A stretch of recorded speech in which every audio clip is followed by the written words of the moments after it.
లేనిది యేసుని రక్తము పాపమును కడుగును ప్రియుడా పాపమును కడుగును సాటి లేనిది యేసుని రక్తము పాపమును కడుగును ప్రియుడా పాపమును కడుగును చూడుము సోదరా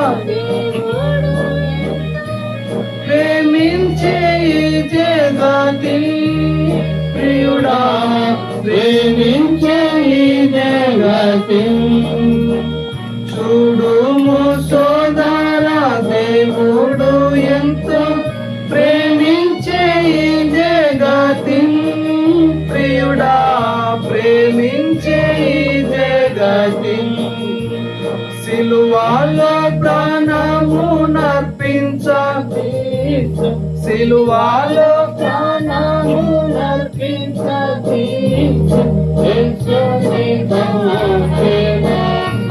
ప్రియుడా యేసుని పంపెను సాటి లేనిది యేసుని రక్తము పాపమును కడుగును ప్రియుడా పాపమును కడుగును సాటి లేనిది యేసుని రక్తము పాపమును కడుగును ప్రియుడా పాపమును కడుగును లోకమున కరుదెంచి క్రీస్తు ప్రభు ప్రాణము బలిగానిచ్చే ప్రియుడా ప్రాణము బలిగానిచ్చే లోకమున కరుదెంచి క్రీస్తు ప్రభు ప్రాణము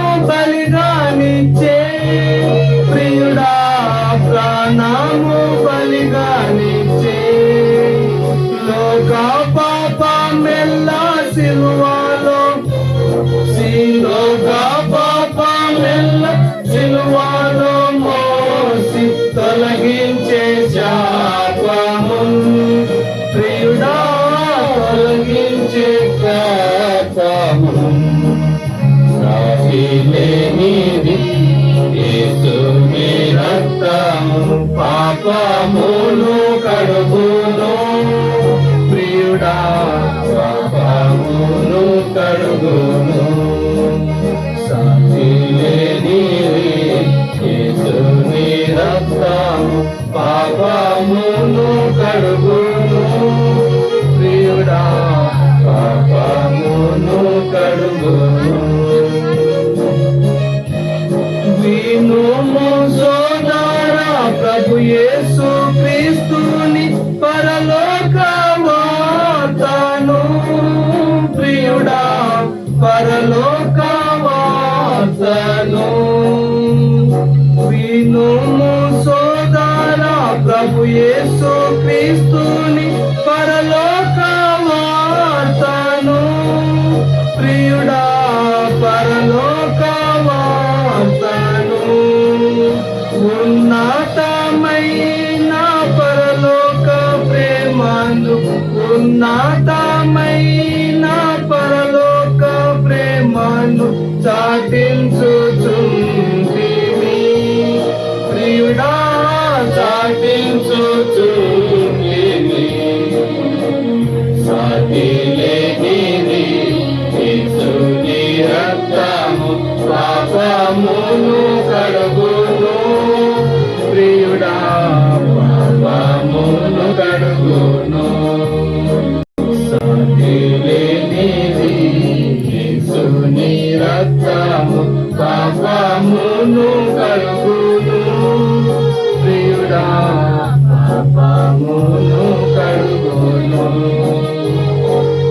యేసుని నీవు క్షమించుమని వేడు విరిగిన హృదయముతో ప్రియుడా విరిగిన హృదయముతో యేసుని నీవు క్షమించుమని వేడు విరిగిన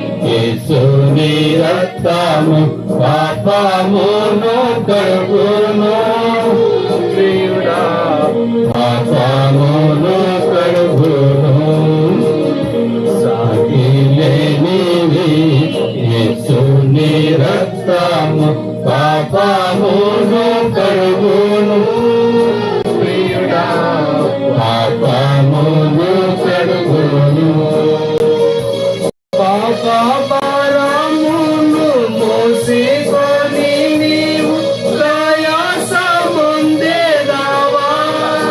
ప్రియుడా ప్రయాసముందేదావా పాప భారమును మోసికొని నీవు ప్రయాసముందేదావా ప్రియుడా ప్రయాసముందేదావా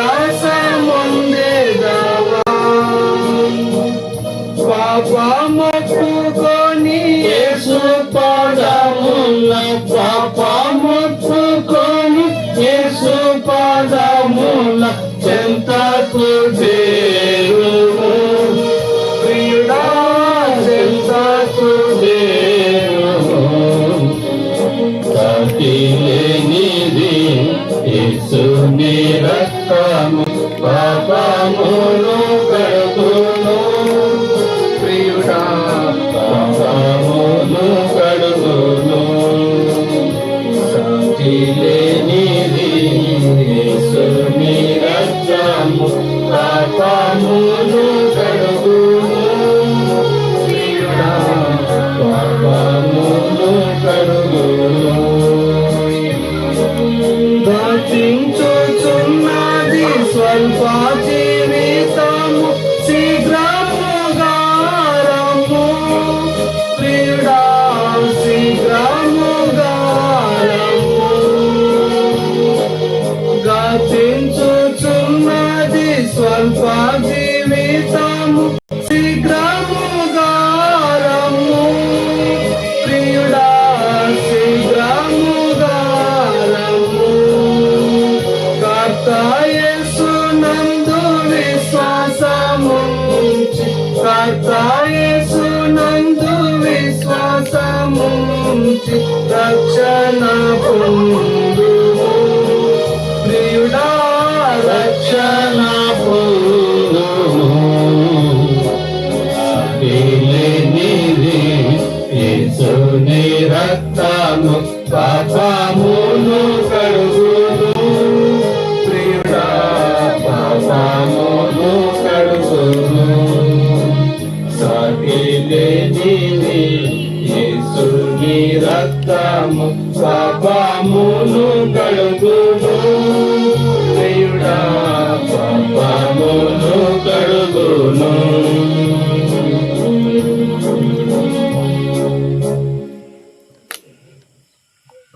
పాట సంఖ్య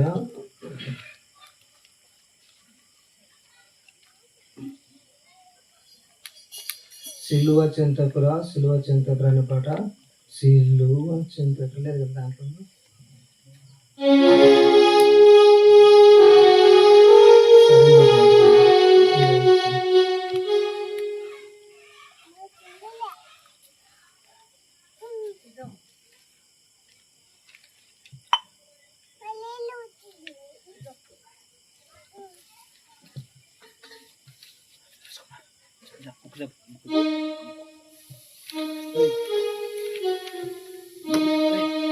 దారి తొలగితి వేళ రక్షణ మార్గం వెదుకనే పాట.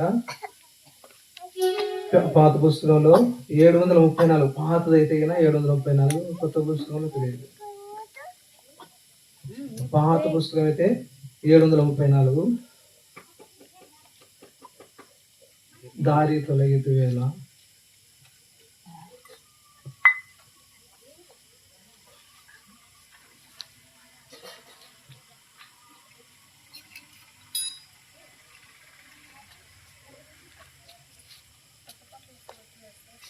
దారి తొలగితి వేళ రక్షణ మార్గం.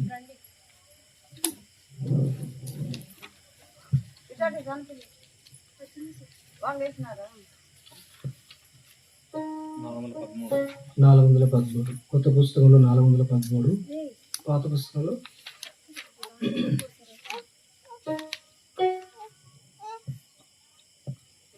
413.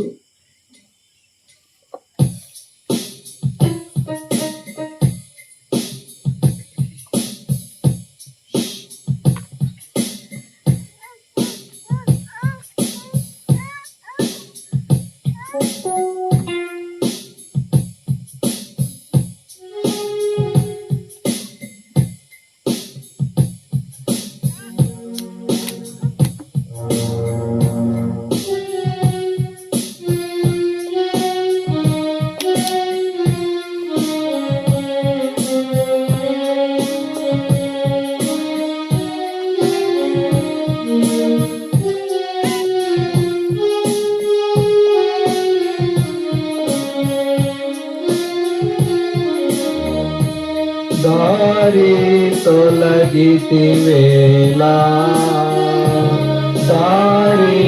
తొలగితివేళ రక్షణ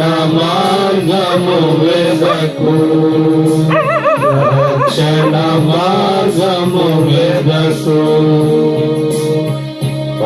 పాపమందే జన్మించితివి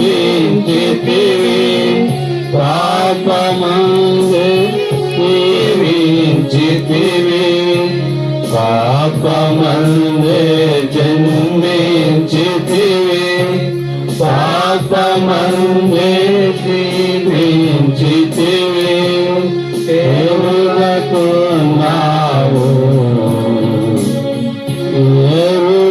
ఎరుగకున్నావు రక్షణ మార్గము వెదకు రక్షణ మార్గము వెదకు దారి తొలగితివేళ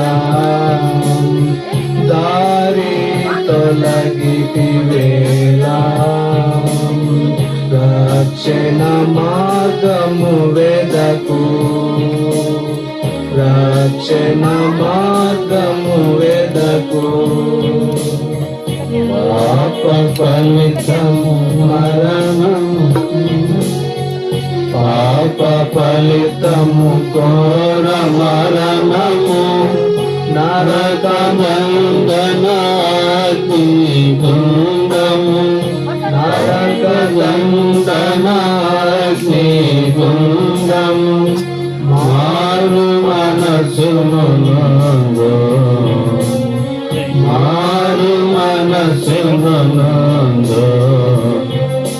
రక్షణ మార్గము వెదకు రక్షణ మార్గము వెదకు యేసుని వాక్యము వినుము యేసుని వాక్యము వినుము నేనే ప్రభుని స్వరము వినుము నేనే ప్రభుని స్వరము వినుము తన చిత్తము ఎరుగు తన చిత్తము ఎరుగు రక్షణ మార్గము వెదకు రక్షణ మార్గము వెదకు నీవు నశించుట కోరడు ప్రభువు నీవు నశించుట కోరడు ప్రభువు కరుణముందగవేడు కొనుము కరుణముందగవేడు కొనుము ఎరుగుని స్థితిని ఎరుగుని స్థితిని రక్షణ మార్గము వెదకు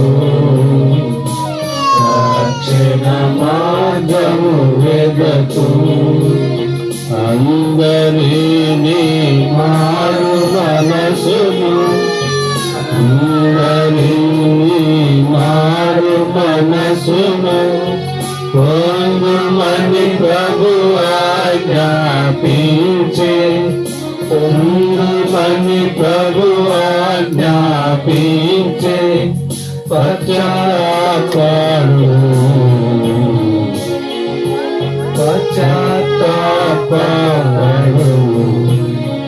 రక్షణ మార్గము వెదకు రక్షణ మార్గము వెదకు ఒప్పుకొనుము నీ పాపమును ఒప్పుకొనుము నీ పాపమును క్షమాపణకై వేడుకొనుము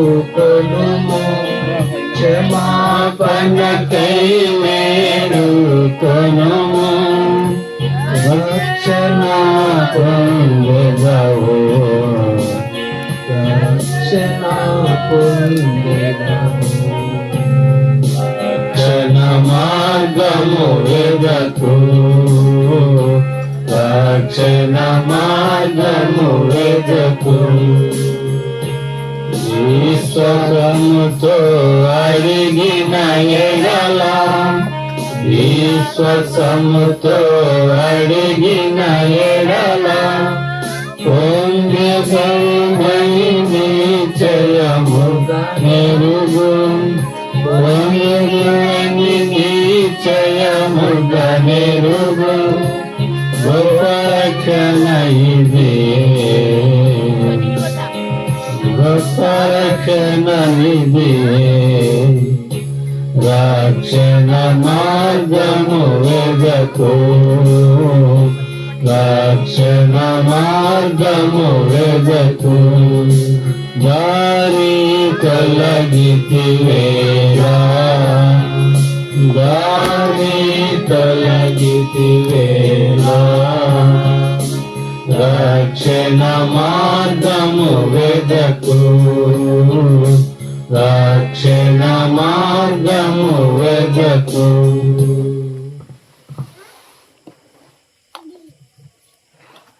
రండి దేవుని వాక్యం చదువుకుందాం. దేవుని బిడ్డారా, ప్రకటనల గ్రంథము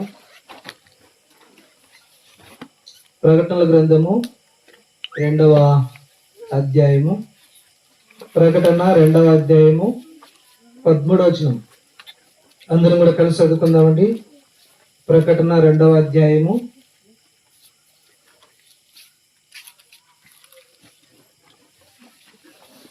13వ వచనము 2వ అధ్యాయం 13వ వచనం ప్రకటన 2వ అధ్యాయము 13వ వచనము మనం అందరం కూడా చదువుకుందామండి. 13వ వచనం 13వ వచనం చదువుకుందామండి. సాతాను సింహాసనం ఉన్న స్థలంలో నీవు కాపురం ఉన్నావని నేను ఎరుగుదును, మరియు సాతాను కాపురం ఉన్న ఆ స్థలములో నా యందు విశ్వాసవేయుండి నన్ను గూర్చి సాక్షి అంతిపయానువాడు నీ మధ్యను చంపబడిన దినములలో నీవు నా నామము గట్టిగా చేపట్టి నా యందలి విశ్వాసమును విసర్జింపలేదని నేను ఎరుగుదును. రండి ప్రార్థన చేసుకుందాం.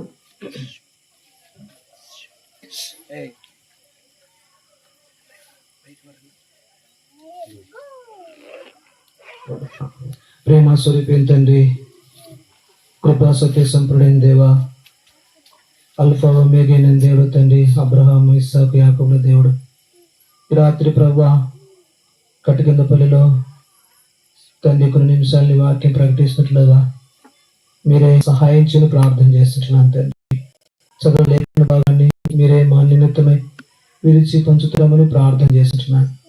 ప్రభువా నిష్ప్రయోజకుడును, అపాత్రుడును, అయోగ్యుడును, ధూళియు బూడిదియు వంటి వాడని తండ్రి, నన్ను కరుణించుము, మీ రక్త ప్రోక్షణ నా మీద ప్రోక్షించము, నన్ను ఖాళీ చేయము, నా నోటిని మాటలు ఉంచమని ఈ సిద్ధాంతం ద్వారా దేవుని వాక్యం ప్రజలు ఎవరైతే అవసరతలు ఉన్నారో, ఏ కళ్ళు ఉన్నారో ప్రభువా, ఏ ఇబ్బందులు ఉన్నారో, ఏ సమస్యలు ఉన్నారో ప్రభువా నాకైతే తెలియదు, కానీ ప్రభువా ఆధ్యాత్మికంగా వారిన స్థితి కూడా మీరు ఎరుగుదురు కనుక ప్రభువా సమస్తమైన అక్కరలు అవసరతలన్నింటినీ మా ప్రభువా మీరు మా కలగతులన్నింటినీ ఎరిగిన దేవుడు కనుక నైనా మా అవసరత కొలది మీరే నీ వాక్యం నైనా వినిపించి నైనా మా జీవితాల్లో ప్రభువా నైనా మేము నూతన కార్యం చూడనట్లుగా సహాయం చేయమని యేసు ప్రభు నామమున ప్రార్థించి స్తుతించి అడిగి వేడుకొనుచున్నాను తండ్రి. ఆమేన్.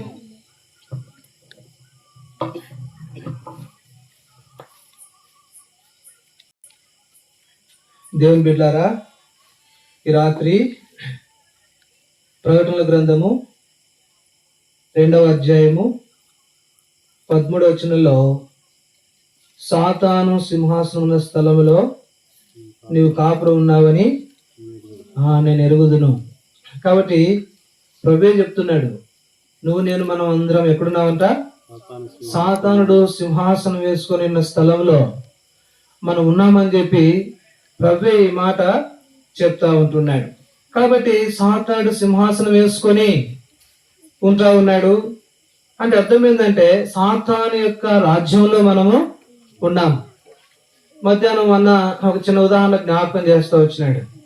లోకంలో సాతానుడు మనుషుని వారి యొక్క జీవితాలను ఎంతో సునాయాసంగా, ఎంతో ఈజీగా మనుషుల యొక్క జీవితాల్లో, కుటుంబాల్లో, ఆ విలేజ్ లో, ఆ గ్రామాలలోనే సులువుగా వాడు ఏం చేస్తాడంటే పని చేస్తాడు.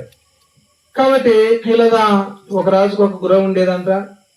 ఆ గుర్రము మరి తెంపుకొని అది వేరే వాళ్ళ చేల్లో మేసిందంట. వేరే వాళ్ళ చేల్లో మేస్తే వాడేం చేసినాడంటే గన్ను తీసుకొని కాల్చి పడేసినాడు ఆ గుర్రాన్ని. సరే, ఓహో నువ్వు నా గుర్రాన్ని గన్ను తీసుకుని కాలుస్తావా అని చెప్పి ఆ గుర్రం యొక్క అధికారి ఏం చేసినాడు, వాణ్ణి పోయి కాల్చిన వాడిని ఏం చేసినాడు, చంపేసినాడు. ఆ తర్వాత ఆ యొక్క వాళ్ళ ఇంట్లో ఉండే వాళ్ళు ఏం చేసినారంటే మా నాయన చంపుతావా అని చెప్పి వాళ్ళు కూడా ఏం చేసినారు, ఈ కుటుంబంలో వీడిని ఏం చేసినారు, చంపేసినారు. ఇలాగా ఒకరికొకరు ఏం చేసినారంటే చిచ్చు అది మరి ఆ గ్రామంలో ఒక కుటుంబాలుగా అది ఆ గ్రామాన్నే అంటుకుంది. ఇలాగ చివరికి ఒక సంభాషణ వస్తే ఎందుకు ఇంత గందరగోళానికి లోనైపోయింది, పరిస్థితులు ఇట్లా వచ్చినాయి ఎందుకని చూస్తే సాతానుడు అన్నాడంట, నేను ఏం చేయలేదు, ఓన్లీ ఆ గుర్రానికి తలుగు తప్పించినాను, ఆ గుర్రానికి ఉన్న తలుగు తప్పించినాను అంతే, మిగతాదంతా ఏం చేసుకున్నారు, వాళ్ళే చేసుకున్నారు. చూసినారా సాతాను యొక్క యుక్తులు ఎట్లా ఉంటాయో చూడండి. వాడు తలుగు తప్పించినాడు, అయితే మిగతాదంతా ఏమైపోయింది, ఎంత భయంకరమైన పరిస్థితులు ఏర్పరచబడ్డాయో, ఎంత ప్రమాదకరమో కదా, ఎన్ని ప్రాణాలు పోయినాయో. సాతానుడు సులువుగా వాడు చేసింది ఒకటే, సులువుగా తెలుగు తెప్పించినాడు. అయితే అది వేరే పొలాలలో మేసిన వాళ్ళ పొలం వాళ్ళు వచ్చి దాన్ని చంపినారు. అయితే వీళ్ళు మళ్ళా వీళ్ళు ఇలాగా సాతాడు ఎంత ఈజీగా మానవుని జీవితంలో మరి కలవరాలు, గందరగోళాలు, మరి ఎన్నో రకాలైన పరిస్థితులు, ఎన్ని కుటుంబాల్లో ఎన్ని ప్రాణాలు వెళ్ళిపోయినాయో. వాడు చేసిన చిన్న పనే, కానీ చిన్నదే కావచ్చు, కానీ వాడు భయంకరమైన స్థితిలో నష్టపరుస్తూ వచ్చినాడు. కాబట్టి సాతానుడు సింహాసనం వేసుకున్న స్థలంలో మనము ఉంటా ఉన్నాం. ఎక్కడున్నామండి? సాతానుడు సింహాసనం వేసుకున్న స్థలంలో. సాతానుడు అనే పనులు అలాంటివే. కాబట్టి తిమోతికి రాసిన అపొస్తలుడు పౌలు సాతాను యొక్క వ్యక్తుల గురించి చెప్తూ రండి 5వ అధ్యాయం 15వ వచనంలో తిమోతికి రాసిన మొదటి పత్రిక 5వ అధ్యాయము నాకు సరే కనపడలేదు, హెల్ప్ చేయండి. 5వ అధ్యాయము మొదటి తిమోతికి 5వ అధ్యాయం 15వ వచనం చూడండి. దేవుని వాక్యం రాయబడుతుంది, ఇంతకు ముందే కొందరు త్రోవ నుండి తొలగిపోయి సాతానును వెంబడించిన వారైరి. ఇంతకు ముందే 1 నెల తర్వాతనే, ఒక 2 నెలల తర్వాతనే, 3 నెలల తర్వాతనే కొంతమంది ఏం చేస్తారంటే సాతానుడు సింహాసనం వేసుకున్న ఈ భూమి మీద కొంతమంది వ్యక్తులు ఏం చేసిందంటే, కొంతమంది ఇంతకు ముందే కొందరు త్రోవ విడిచి తొలగిపోయి సాతానును వెంబడించినారట. కొంతమంది ఏం చేసినారంట, కొంతమంది త్రోవ విడిచి ఎలాగైతే ఆ గుర్రం తలుగును తెంపితే త్రోవ విడిచి ఆ గుర్రం వెళ్ళి ఏరే వాళ్ళ పొలంలో మేసిందో, ఆ తర్వాత తన ప్రాణానికి ఎంత ముప్పు తెచ్చుకుందో, అనేక మంది ప్రాణాలకి ఎంత ముప్పు కలుగజేసిందో, అలాగే ఇంతకు ముందే మీరు కొంతమంది త్రోవ తొలగిపోయి ఎవరిని వెంబడిస్తున్నారు? సాతాను వెంబడిస్తా ఉన్నారు. సాతాను వెంబడిస్తా ఉన్నాడు. మానవుడు అనుకుంటున్నాడు నేను సాతాను వెంబడించలేదులే అనుకుంటా ఉన్నాడు. కానీ దేవుని వాక్యం సెలవిస్తుంది, నువ్వు ఇంతకు ముందే మార్గం తొలగిపోయినావు. ఇంతకు ముందే నువ్వు మార్గం తొలగిపోయి ఎవరిని వెంబడిస్తా ఉంటున్నావు? సాతాను నువ్వు వెంబడిస్తా ఉంటున్నావు. సాతాను వెంబడించినావు. దేవుని బిడ్డారా, అనేక రకాలుగా మనం అనుకుంటా ఉన్నాం. సంపాదన కొరకు లోకంలో అనేక రకాలైన దారులు ఉన్నాయి, అనేక రకాలైన వనరులు ఉన్నాయి. అయితే ఆ వనరులను పట్టుకొని మానవుడు దారి తొలగిపోయి సాతాను వెంబడిస్తా ఉన్నాడు. యూదా అనే వ్యక్తి ఉన్నాడు, దేవుని శిష్యుడే, 12 మందిలో ఒక వ్యక్తి యూదా అనేటటువంటి ఆయన. అయితే ఈ యూదా ఏం చేశాడంటే, ఇంతకు ముందే మీలో ఒకడు సాతానుడు అన్నాడు. ప్రభు ఏమన్నాడు? మీలో ఒకడు సాతానుడు అన్నాడు యూదాను పట్టుకొని. కాబట్టి వాడు ఏం చేస్తాడంటే, వాడు రొట్టె పుచ్చుకుంటాడు. అయితే వాడిలోనికి ఏం ప్రవేశిస్తుంది? సాతాను ప్రవేశిస్తుంది అని చెప్తాడు. వాడు ప్రభువుని ఏం చేస్తాడంటే 30 వెండి నాణెములకు వాళ్ళు ఏం చేస్తున్నారు? 30 వెండి నాణెములు తూచి ఎవరికి ఇచ్చినారు? యూదాకి ఇచ్చినారు. 30 వెండి నాణెములు తూచి యూదాకి ఇచ్చినారు. చూసినారా? యూదా 30 వెండి నాణెములకు ఆశపడ్డాడు. 30 వెండి నాణెములకు ఆశపడ్డాడు. ఓ, ఇదంతా భయంకరమైన పరిస్థితి. ఈ రాత్రి మన జీవితాల్లో కూడా సాతానుడు ఇలాగే సులువుగా పని చేస్తాడు. వాడు సింహాసనం కూర్చున్న స్థలం ఇది. ఈ స్థలంలో నువ్వు నేను మనం ఉన్నాం. కాబట్టి అందుకనే కొంతమంది ఈ లోకంలో ఏం చేస్తూ వచ్చినారంటే, వారు కొంతమంది త్రోవ విడిచి సాతాను వెంబడిస్తా ఉంటున్నారు. వారు ధనమును ప్రేమిస్తా ఉంటున్నారు. కాబట్టి అంతేకాదు, వారి ఇష్టానుసారంగా వారు జీవిస్తా ఉంటున్నారు. ఎటు పడితే అటు వెళ్తా ఉన్నారు, ఏమైనా చేస్తా ఉంటున్నారు. ప్రియ సోదరి సోడా, ఈ రాత్రి నువ్వు త్రోవ విడిచి సాతాను వెంబడిస్తా ఉంటున్నావా? ఒక్కసారి ఆలోచించుకో. నీ జీవితం ఎలాగుంది? సాతాను వెంబడి ఉంటా ఉన్నావా? చూడండి, దేవుని వాక్యంలో మనం గమనిస్తే, దేవుని బిడ్డారా, ప్రభు బిడ్డారా, సాతాను చేసేటువంటి మోసపు క్రియలు చాలా భయంకరమైనవి. ప్రకటన గ్రంథంలోనే 12వ అధ్యాయం 9వ వచనంలో, 12వ అధ్యాయం ప్రకటన 12వ అధ్యాయం 9వ వచనంలో ప్రభు అంటున్నాడు సాతాను గురించి. వాడు ఎవడంటే, కాగా సర్వలోకమును మోసపుచ్చుచు అపవాదనియు సాతాననియు పేరుగల ఆది సర్పమైన ఆ మహాఘట సర్పము పడద్రోయబడిను. అది భూమి మీద పడద్రోయబడిను. దాని దూతలు దానితో కూడా పడద్రోయబడి, దాని దూతలు సహకారులు దాంతో కూడా ఎక్కడ పడద్రోయబడినారండి? భూమి మీద పడద్రోయబడుతూ ఉంటున్నారు. అయితే అనుకున్న పేరు ఇక్కడ ప్రభు అంటున్నాడు, వాడు సర్వలోకమును ఏం చేస్తారంట? మోసపరుస్తారంట. సాతానుడు సర్వలోకమును మోసపరుస్తాడంట. సర్వలోకం అంటే అర్థం ఏంటండి? ప్రపంచంలో ఉన్న ప్రతి మనిషిని, ఆ ప్రపంచంలో నువ్వు ఉన్నావు, నేనున్నా, మనందరూ ఉన్నాం. నన్ను మనల్ని అందరినీ కూడా సాతానుడు ఏం చేస్తా ఉన్నాడు? మోసపరుస్తా ఉన్నాడు. సాతానుడు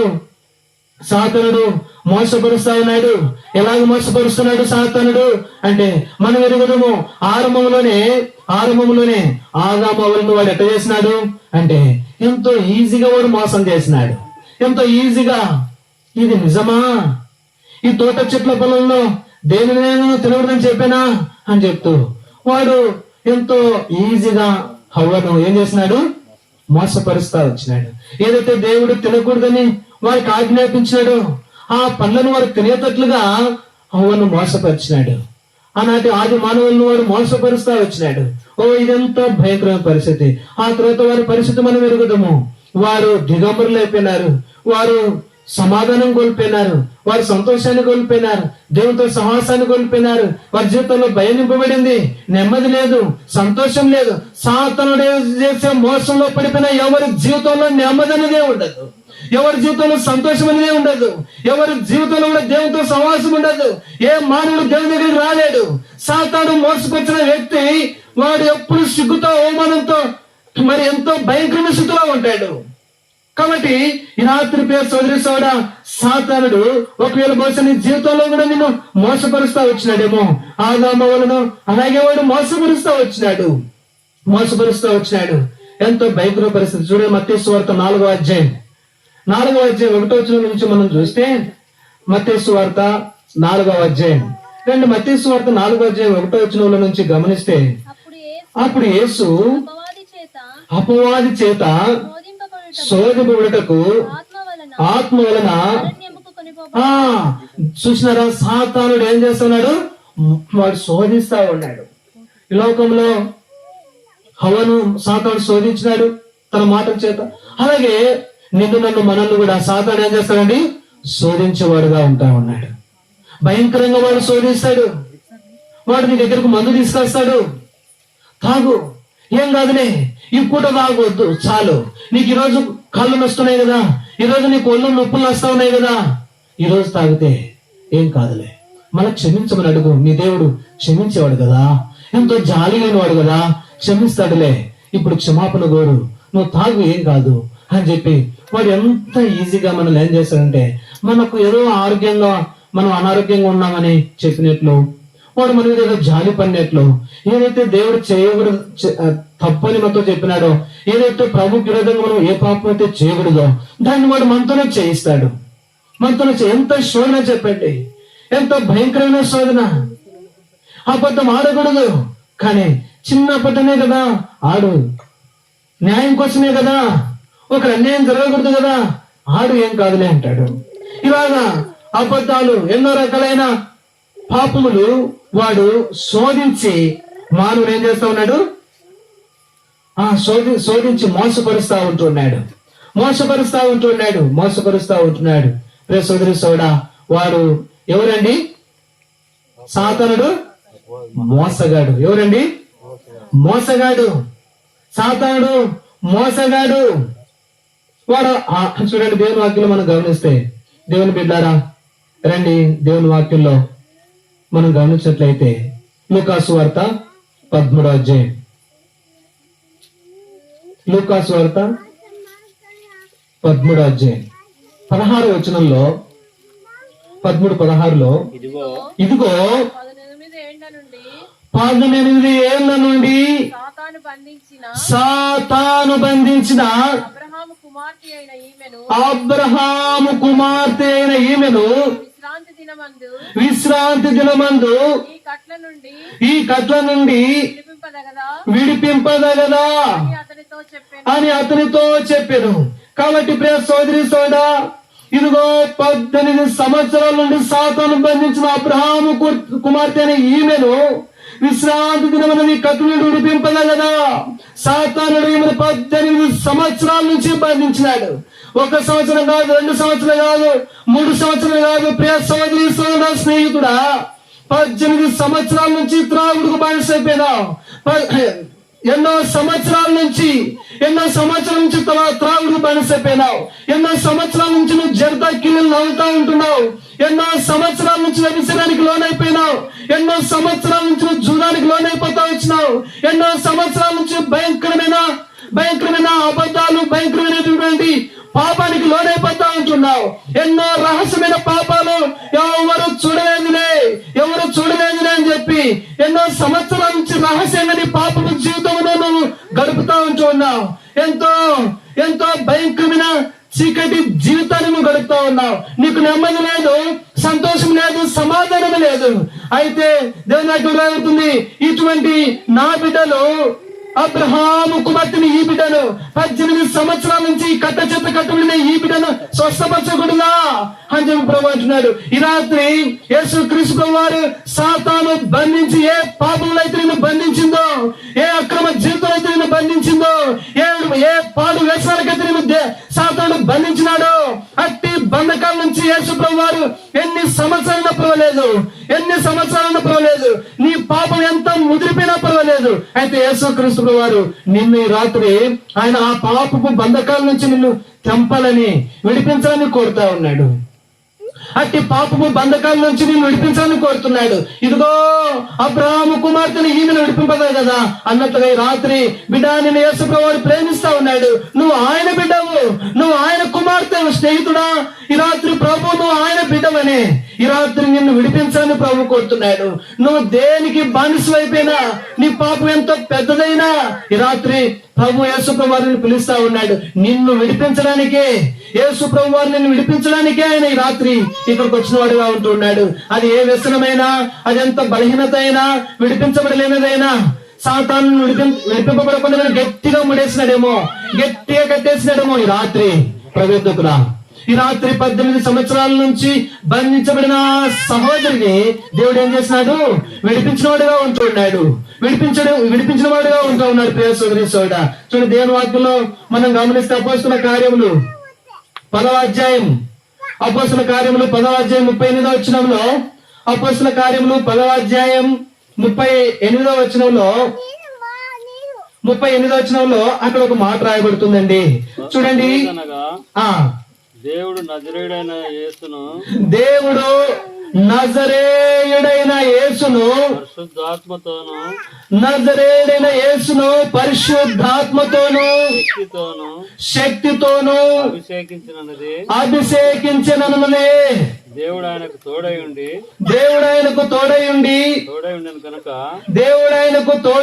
గనుక ఆయన మేలు చేయుచు అపవాది చేత పీడింపబడిన వారందరినీ స్వస్థపరచుచు సంచరించుచుండెను. గమనించినారా? అపవాది ఒక మానవుని ఏం చేస్తుందంటే, అపవాది పీడిస్తుందంట. అపవాది ఏం చేస్తుందంట? పీడిస్తుందంట. ఒక వ్యక్తిని అపవాది ఏం చేస్తుంది? పీడిస్తుంది. అయ్యో, ఆ సహోదరిని 18 సంవత్సరాల నుంచి ఆ సహోదరిని అపవాది బంధించి పీడించింది. ఈ రాత్రి నీ జీవితంలో నిన్ను కూడా అపవాది పీడించుతా ఉందా? భయంకరమైన వ్యసనాలకు నిన్ను బానిసం చేసి, భయంకరమైన జబ్బులకు నిన్ను బానిసం చేసి, భయంకరమైన స్వస్థపరచబడని రోగముల చేత నెమ్మది లేక, సమాధానం లేక జీవిస్తూ ఉంటున్నావా? ప్రియ సోదరి సోదరా, అటువంటి నీ కొరికే యేసు క్రీస్తు ప్రభువు ఈ లోకానికి వచ్చాడు. ఏ వ్యాధి నిన్ను పీడిస్తా ఉందో, ఏ వ్యసనమైతే నిన్ను పీడిస్తా ఉందో, ఏ బలహీనత నిన్ను పీడిస్తా ఉందో, ఏదైతే నిన్ను దేవుని దగ్గర రాకుండా అడ్డుపడతా ఉందో, ఏదైతే ప్రభు దగ్గరికి నడిపించకుండా నీ జీవితాన్ని వెనుకలాగుతా ఉందో, నిన్ను సాతానుడు పీడిస్తా ఉన్నాడో, అటువంటి ప్రతి బంధకం నుంచి యేసు క్రీస్తు ప్రభువు నిన్ను విడిపించడానికి, పీడింపబడుతున్న నిన్ను విడిపించడానికి యేసు ప్రభువు పిలుస్తా ఉంటున్నారు. ఈ రాత్రి ఆయన ప్రత్యేకంగా నీ కొరికే వచ్చినాడు. ఈ మాటలు నీకే వినిపిస్తున్నాడు. చూడండి, మత్తయి సువార్త 9వ అధ్యాయం 32వ వచనంలో, మత్తయి సువార్త 9వ అధ్యాయం 32వ వచనంలో మనం గమనిస్తే, దేవుని బిడ్డలారా, మత్తయి సువార్త 9:32లో యేసును ఆయన శిష్యులను వినుచుండగా కొందరు దయ్యము పట్టిన ఒక మూగవాణ్ణి ఆయన వద్దకు తీసుకొని వచ్చినారు. ఆయన దయ్యం ఏం చేసినాడంటే వెళ్ళగొట్టేసినాడు. కాబట్టి ప్రియ సోదరి సోదరి రాత్రి ఒకవేళ నువ్వు నీ జీవితంలో భయంకరమైన అపవిత్రాత్మల చేత పీడింపబడతా ఉన్నావేమో, దయ్యముల చేత పీడింపబడతా ఉన్నావేమో, చీకటి శక్తుల చేత పీడింపబడతా ఉన్నావేమో, నీ కుటుంబంలో చీకటి శక్తులు గలిబిలు సృష్టిస్తా ఉన్నాయేమో, సమాధానం లేకుండా చేస్తా ఉన్నాయేమో అని చాలా మంది అంటుంటారు. మా కుటుంబంలో పిల్లలు కలగకపోయినా, కుటుంబంలో ఎదగకపోయినా, సరిగా ఏది జరగకపోయినా దయ్యం పట్టిందేమో అని. ప్రియ సోదరి సోదరు, సరే, ఏది పట్టి నిన్ను పీడించినా, నీ జీవితంలో ఏది నిన్ను పీడిస్తా వచ్చినా, యేసు క్రీస్తు ఆ దయాన్ని ఏం చేశాడండి? వెళ్ళగొట్టేసినాడు. ఆ దయాన్ని యేసు ప్రభు వారు వెళ్ళగొట్టేసినాడు. ఈ రాత్రి దయ్యము చేత, సాతాను చేత పీడింపబడుతున్న నిన్ను కూడా దేవుడు స్వస్థపరచడానికి, ఆ సాతాను యొక్క కట్ల నుండి తెంపడానికి, ఆ కట్లను విప్పడానికి, పీడింపబడుతున్న నిన్ను విడిపించడానికి యేసు ప్రభు రాత్రి నీ వద్దకు వచ్చినాడు. యేసు ప్రభు శ్వాసం ఉంచుతావా? ఆయన శ్వాసం ఉంచుతావా? రండి, దేవుడు వాక్యంలో ప్రియ సోదరి సోదరా, మత్తయి సువార్త 13వ అధ్యాయం 9వ వచనంలో, మత్తయి సువార్త 13వ అధ్యాయం 19వ వచనం, క్షమించండి, 19వ వచనంలో, మత్తయి సువార్త 13వ అధ్యాయం 19వ వచనం, ఎవడైనను రాజ్యమును గూర్చిన వాక్యము వినియు గ్రహింపకై ఉండగా దుష్టుడు వచ్చి వాని హృదయములో విత్తబడిన దానిని ఏం చేస్తాడండి? దుష్టుడు. ఎవరండి? దుష్టుడు. అపవాది చేసే మరొక పని ఏంటంటే, వాడు ఏం చేస్తాడంట? మొదటిది, అపవాది ఏం చేస్తాడంట? మోసపరుస్తాడు. రెండవది, అపవాది ఏం చేస్తాడు? బంధిస్తాడు. ఏం చేస్తాడండి? మన పాపానికి లోన్ చేసి బంధిస్తాడు. మూడవది, వాడు మనల్ని దేవునింటికి రాకుండా దేవుని వాక్యం వినకుండా, మనము సహవాసంలో లేకుండా, మనల్ని సహవాసం నుంచి వాడు ఏం చేస్తాడు? దూరం చేస్తాడు. ఇప్పుడంతా రాజ్య సువార్త విన్నవారు చూసినారా? చూడండి మరోసారి చదవక మాట. ఎవడైనను దేవుని రాజ్యం గురించిన వాక్యమును వినియు గ్రహింపకై ఉండగా దుష్టుడు వచ్చి వాని హృదయంలో ఎత్తబడిన రక్షణ కార్యం ఏం చేస్తాడట? మాటలు ఎత్తుకొని పోతా ఉన్నాడు. అయ్యో, ఇదంతా భయంకరమైంది. ఎన్ని దినాల నుంచి నువ్వు దేవుని వాక్యం వింటున్నావు? ఎన్ని దినాల నుంచి నువ్వు దేవుని వాక్యం వింటున్నావు? ప్రియ సోదరి సోదరా, ఎన్ని సంవత్సరాల నుంచి నువ్వు దేవుని వాక్యం వింటున్నావు? ఆయన దేవుని రాజ్య వాక్యం విని, ఆయన సువార్త విని రక్షణ పొందకుండా నువ్వు రక్షణకు దూరం అయిపోతున్నావు. నీలో విత్తబడిన వాక్యము దుష్టుడు అనుకుంటున్నావు. నేనే దూరం అయిపోతున్నా. కాదు, దుష్టుడే నేనేం చేస్తా ఉన్నాడు? రక్షణకు దూరం చేస్తున్నాడు. దుష్టుడే ఆ రక్షణ గురించిన వార్త మన హృదయంలోనికి వచ్చినప్పటికీ కూడా దానిని అంగీకరించుకోకుండా, ఆ వాక్యానికి మనల్ని మనం అప్పగించుకోకుండా ఆ వాక్యాన్ని చూడండి. ఓ చోట ఒక పెద్ద సర్కస్ జరుగుతుందంట. ఆ సర్కస్ వాడు ఈ నది నుంచి ఆ నది వరకు, అంటే ఈ నది ఒడ్డు నుంచి ఆ నది ఈ వారం ఒడ్డు వరకు పెద్ద స్తంభం నాటి, ఆ స్తంభం మీద పెద్ద తాడు పెట్టి, ఆ తాడు మీద కట్టబట్టుకొని బ్యాలెన్స్ గా అటువైపు సముద్రం ఆ ఒడ్డు నుంచి ఉండే వాళ్ళు చూస్తా ఉన్నారు, ఇటువైపు ఒడ్డు నుండే వాళ్ళు కూడా చూస్తా ఉన్నారు. చాలా కెరింతలు పెడతా ఉన్నారు.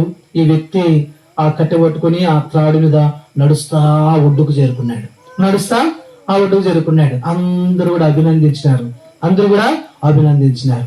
సరే, మరల వాడు ఏం చేసినాడంటే, రెండోసారి కూడా ఏం చేసింటే, పెద్ద గంప, ఆ గంప నిండా మరి ఏవేవో తిను బండారాలు అవన్నీ కూడా గంప నిండా పెట్టినారు. ఇప్పుడు ఆ గంప నిండా పెట్టిన ఆ గంపను నెత్తి మీద పెట్టుకొని కట్టె పక్కనేసి ఇప్పుడు ఆ కర్ర మీద నడవడం ప్రారంభించినాడు. ఇప్పుడు ఆ కర్ర మీద నడుస్తూ ఆ ఒడ్డు నుంచి ఇప్పుడు ఎక్కడికి వస్తున్నాడు? ఈ ఒడ్డుకు వస్తున్నాడు. వచ్చు చిన్నగా ఎంతో ధైర్యంగా, ఏ బెనుకు లేకోకుండా ఆ ఒడ్డు నుంచి ఈ ఒడ్డుకు వచ్చేసినాడు. ఇది చూసిన అందరూ కూడా కేరింతలు కోలాలు పెట్టుకుంటూ ఈరలు వేస్తూ అందరూ కూడా చాలా అభినందించినారు. అయితే ఆ వ్యక్తి ఏం చేశాడు? మూడవసారిగా, నేను ఇక్కడి నుండి ఆ ఒడ్డుకి వెళ్తాను, ఇక్కడి నుండి మళ్ళీ తిరిగి అవతలకి వెళ్తాను. అయితే ఈ గంపలో ఉన్నటువంటి పక్కన పెట్టండి, మీలో ఎవడైనా వచ్చి ఈ గంపలో కూర్చోండి, అని చెప్పినాడంట. ఎప్పుడైతే ఈ మాట చెప్పినాడో, కేరింతలు పెట్టిన వాళ్ళు, ఈరలు వేసిన వాళ్ళు, అభినందించిన వాళ్ళు అందరూ కూడా ఒక్కడు కూడా, అరే ఇంతవరకు నన్ను మీరు అభినందిస్తురి, ఇంతవరకు మీరు నా కేరింతలు వేస్తురి, ఇంతగా నన్ను మీరు ప్రేమించిదిరి, నమ్మినారు, అరే ఎంత బాగా వచ్చినారు. మీలో నేను 2 సార్లు తిరిగినాను. అయితే ఈ గంపలో కూర్చోడానికి ఎవరు కూడా సాహసించలేరు. మానసికమైన విశ్వాసం ఉంది కానీ అయితే వరకు ఆత్మవిశ్వాసం లేదు. ఏం లేదు? మానసికమైన విశ్వాసం ఉంది. అందరూ చూసి పర్వాలేదని చెప్పి కేరింతలు పెట్టి అభినందించినారు. కానీ అయితే ఆత్మవిశ్వాసం అంటే ఏం జరిగినా పర్వాలేదు, జరిగితే ఆయనకు నాకు ఇద్దరికి జరుగుతుంది అని చెప్పి కూర్చునేవాడు లేడు.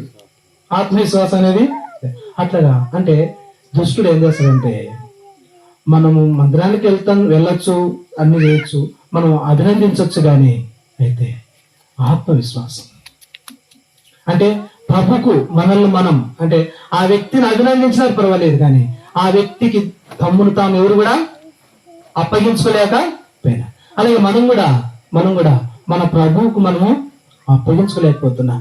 మన జీవితాన్ని, మన బ్రతుకును ప్రభువుకు ఏం చేయలేకపోతున్నాం, అప్పగించుకోలేకపోతున్నాం. అంటే ఆత్మవిశ్వాసం లేదు. ప్రభువుకు మనం అప్పగించుకోలేకపోతున్నాం. ఓ ప్రియ సోదరి సోడా, దుష్టుడు నీ హృదయంలో ఉత్తగిన వాక్యాన్ని ఏం చేస్తా ఉన్నాడు? ఎత్తుకొని పోతున్నాడు. జాగ్రత్త సుమా, జాగ్రత్త. ఏ స్థితిలో ఉన్నా సాతానుడు నిన్ను మోసపరుస్తాడు, సాతానుడు నిన్ను బంధిస్తాడు, సాతానుడు నిన్ను రక్షణ పొందుకోకుండా, నువ్వు మారుమనసు పొందకుండా, ప్రభువుకు అప్పగించుకోకుండా ఏం చేస్తాడండి? విత్తబడిన వాక్యాన్ని ఎత్తుకుని పోతాడు. ఎంత ప్రమాదం! ఒక్కసారి ఆలోచించు. ఈ రాత్రి ఇక్కడ చేర్చిన బిడ్డ, ఒక్కసారి ఆలోచించు. ఇంకా నేను ముందుకెళ్ళాను. యేసుప్రభువు వారు నీ కొరకు, నా కొరకు, మన కొరకు ఆయన పరలోకంలో నుండి లోకానికి దిగి వచ్చినాడు. ఆయన తను తాను మన కొరకు ఏం చేశాడని అప్పగించుకున్నాడు. మనం దరిద్రులం. యేసుప్రభువు వారు మన దరిద్రత ఆయన మీద వేసుకున్నాడు. మనం ఏడవాలా, మనం నరకంలో యాతన పొందాలా. కానీ నీ కొరకు, నా కొరకు యేసుప్రభువు వారు మన బాధలు ఆయన పొందినాడు. మన నరక యాతన ఆయన అనుభవించినాడు. మన మరణము ఆయన భరించినాడు. ప్రియ సోదరి సోడా, ఈ రాత్రి ఆ కలువరిశిలలో వేలాడబడుతున్న రక్షకుడు రెండు చేతులు ఆయన చేతుల్లో నుంచి, ఆయన కాళ్ళలో నుంచి, ఆయన తలలో నుంచి దేహం అంతా రక్తపు మాంసపు ముద్దగా మార్చబడిన ఆ ప్రభు వేలాడుతున్న కుమారుడా, నా కుమార్తె, ప్రభు వీరేం చేస్తున్నారు? వీరు ఎరగరు. వీరిని క్షమించి రాత్రి నేను క్షమించడానికి యేసుప్రభు ఈ రాత్రి ఈ ఊరికి వచ్చినాడు. ఎందుకు తెలుసా?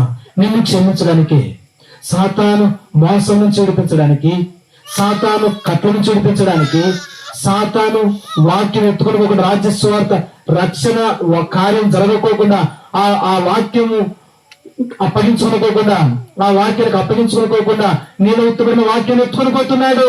జాగ్రత్త సుమా! ఎంత భయంకరమైన పరిస్థితి ఇది, ఎంత భయంకరమైన పరిస్థితి. ఈ రాత్రి అట్టి పరిస్థితులు పొందొద్దు బిడ్డ, నా స్నేహితుడా, రే సోదరి సోడా, అన్న అమ్మాయి అక్క ఎవరైనా పర్వాలేదు. ఈ రాత్రి రాజ్య స్వార్థ నీ కొరికి వినిపిస్తున్నాడు. శత్రువు ఆ వాక్యాన్ని ఎత్తుకొని పోకున్నట్లుగా ఆ వాక్యానికి ఈ రాత్రి అప్పగించుకో.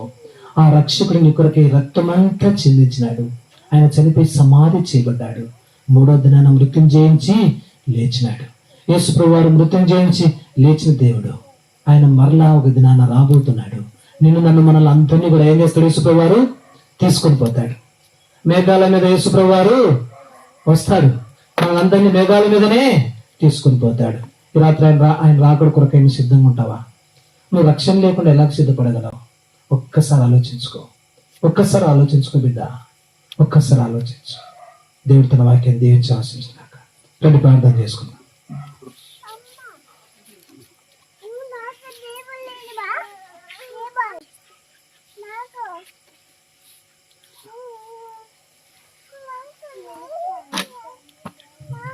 ప్రేమ కలిగిన మా తండ్రి, మహాపరిశుద్ధుడైన దేవ, మీ పరిశుద్ధమైన పాదాలకు ఎంతో వందనాలు. మీ వాక్య భాగాన్ని బట్టి మీకు ఎంతో వందనాలు చెల్లిస్తుంటున్నాను ప్రభా. మరి ప్రకటన గ్రంథం 2వ అధ్యాయం 13వ వచనాన్ని బట్టి మీకు ఎంతో వందనాలు. నువ్వు సాతాను సింహాసనం వేసుకున్న స్థలంలో ఉన్నావని నేను ఎరుగుదను అని సెలవుచ్చుంటున్నాను. దయగలిగిన మా తండ్రి, అపవాది వాడు సర్వలోకమును మోసపుచ్చేవాడని, అందరినీ మోసపుచ్చేవాడని బోధిస్తూ వస్తుంటున్నారు. దయగలిగిన మా తండ్రి, ఎవరిని వారి మోసంలో పడకుండా కాపాడి భద్రపరచును. అపవాది మరి బంధించేవాడుగా ఉన్నాడు. 15 ఏళ్ళ నుండి బంధింపబడిన అపవాది చేత బంధింపబడిన వారిని విడిపించే దేవుడు, అపవాది చేత పీడింపబడిన వారందరినీ, నానా రోగాలతో బాధింపబడిన వారందరినీ స్వస్థపరిచే దేవుడు. ఈ రాత్రికాల సమయంలో ఎవరైతే మరటువంటి బంధకాలు ఉన్నారో వారందరినీ విడిపించమని మీ సన్నిధిలో ప్రార్థన చేస్తున్నాను. ఎవరైనా రాజ్యం గురించి మరి వాక్యమును విని గ్రహింపకుండా విడగల సాతానుడు ఆయన హృదయంలో ఎత్తబడిన వాక్యాన్ని ఎత్తుకొని పోతాడు అంటున్నాడు. మీ రాజ్యం గురించి మేము విని గ్రహింపు కలిగి ముందుకు సాగిపోవడానికి కృప ఇచ్చేయండి. వచ్చిన వారందరిని బట్టి మీకు ఎంతో వందనాలు. మరి ప్రభా రుద్రైన కుటుంబాన్ని దీవించును. తాను కానీ మందిరాన్ని ప్రేమించి ప్రతి ఆదివారం సన్నిధికి వచ్చినట్లు తన కుటుంబం మరో చిన్న కన్నును జ్ఞాపకం చేసుకుని తండ్రి వారిని బలపరచు, వారి కుమారులను దీవించు. హైదరాబాద్ లో బాబు మరి పవన్ బాబు పుట్టినాడు సేవలు ప్రతాపుడిక మరి మధ్య స్టడీస్ లో కనికరించి నేను మందిరాన్ని ప్రేమించి సేవించినట్లు సాయం తెచ్చి వారి పంటను దీవించు. వారి యొక్క ప్రతి పొలంలో వేసిన దాన్ని ఆశీర్వదించు, నష్టపోకుండా కనికరించు. సుఖాన్ని తల్లిదండ్రులను జ్ఞాపకం చేసుకుని తన అన్నగురిక మరి మనసు మార్చుకుని సమయంలో ప్రార్థన చేస్తాం. ఇక్కడ వచ్చిన మరి మొత్తండి ఎలిషమ్మ కుమార్ కనికరించు, స్వస్థత అనుగ్రహించు, ఆరోగ్యానికి మంచి ఆరోగ్యం తెచ్చి సౌజన్య శ్రవంతి సాత్విక కనికరించు. ఆ విధంగా తండ్రి బాలమడి మొక్కను అని జ్ఞాపకం చేసుకుని తిమ్మతిని మొత్తం బెంగళూరు తోడుగా ఉంచి భవిష్యత్తును దీవెనకరంగా మార్చింది. శారాన్ని విలువను కనుకరించి వారిని కొందరు బలపరిచి దైవికమైన సంతానం అనుగ్రహించు. దైవల్యం మాత్రండి. ఆ విధంగా ఇంకెవరైతే కొత్తగా ఉంటున్నారో వచ్చినారో వారందరినీ జ్ఞాపకం చేసుకుని హృదయాల కుటుంబానికి సంబంధించిన ప్రతి కుటుంబాన్ని బంధువులను మీరు ఆశీర్వదించండి. మీ ప్రేమ ఆస్తాలను పట్టుకుంటూ మీ నిత్య నిబంధన రక్త ప్రోక్షణ తెచ్చుకుంటూ మరొకసారి మీ దాసుడు వినోదాన్ని జ్ఞాపకం చేసుకుని మంచి ఆరోగ్యంతో అలంకరించి తాను ప్రభావ ఎంతైనా బాధల్లో ఉంటున్నాడు, వేదంలో ఉంటాడు కనుకరించి స్వస్థత కోలుకొనడానికి సహాయం తెచ్చి మరి సిస్టర్లకు మీరు జ్ఞాపకం చేసుకుని మరి తన గాయాన్ని కనుకరించి స్వస్థత సమకూర్చను. మీరే వారిని ఆదరించి ధైర్యపరచుకొని ఓదార్చమని ప్రేమాస్తాల్లో పెట్టుకుంటూ విత్తబడిన వాక్యాన్ని మీరు బట్టి పెరిగించింది. సంపూర్ణంగా నేను గ్రహించినట్లు దేవుని రాజ్యం గురించి మీ కృపమాయంలో విస్తరింపచ్చి యేసు ప్రభు నామమున స్తుతించి ప్రార్థించి వేడుకుంటున్నాం మా తండ్రి. తండ్రి దేవుని యొక్క ప్రేమ, ప్రభువైన యేసుక్రీస్తు యొక్క కృప, పరిశుద్ధాత్మ యొక్క అన్యోన్య సహవాసం సన్నిధి సమాధానం చేరొచ్చు మనకు అందరికీ. ప్రత్యేకంగా దేవుని వాక్యం విని ఇతను వారి జీవితాలను ప్రభుకు అప్పగించుకున్న వారికి ప్రత్యేకంగా మరి లొడుతున్న కుటుంబానికి, సామిలన్న కుటుంబానికి, ఎల్సెక్క బాల మరి యొక్క ఈ స్థలానికి వచ్చిన బిడ్డలు మరి స్టార్ట్ అయితేనే వచ్చి కూర్చున్నారు. నేను వారి కుటుంబాలకును ప్రభు కృప ఇప్పుడు ఎల్లప్పుడు శివ సంఘానికి ప్రభు కృప ఇప్పుడు ఎల్లప్పుడు సదాకాలం తోడైనను గాక. ఆమేన్.